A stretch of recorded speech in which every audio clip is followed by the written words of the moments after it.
उस कमिटी में जाने के लिए तैयारी कर रहे थे, कोशिश कर रहे थे कि देश का संविधान बनने में मेरा भी योगदान, मैं सेफ नहीं कर पाऊंगा, सुरक्षित नहीं कर पाऊंगा।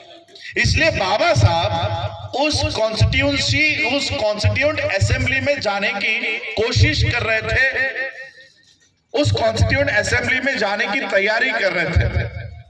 लेकिन संविधान सभा के दरवाजे, यू अंडरस्टैंड, दरवाजे, डोर्स,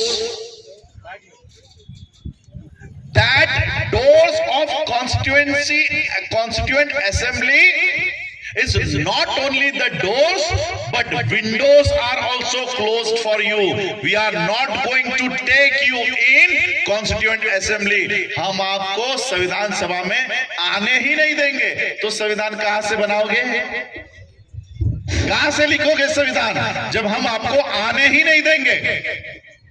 वेस्ट बंगाल में जोगेंद्र नाथ मंडल वहां पर थे, उनको पता चला कि ये बाबा साहब को संविधान लिखने से रोक रहे हैं, संविधान के असेंबली में, कॉन्स्टिट्यूएंट असेंबली में आने नहीं दे रहे।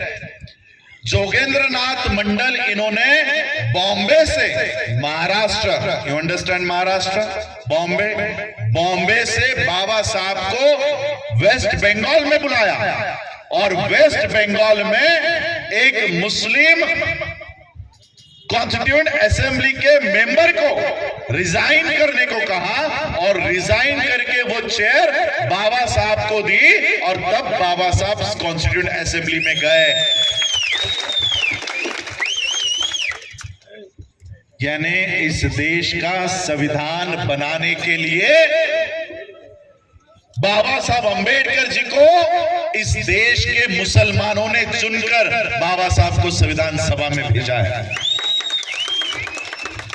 इसलिए जब इस देश के संविधान पर कोई आंच आएगी, इस देश के संविधान को हटाने की बात होगी, इस देश के डेमोक्रेसी को खत्म करने की बात होगी, हर मुसलमान को आगे आना होगा कि ये संविधान तुम्हारे बाप ने नहीं, हमारे बाप ने बनाया है और इसलिए हम सबको आगे आना पड़ेगा।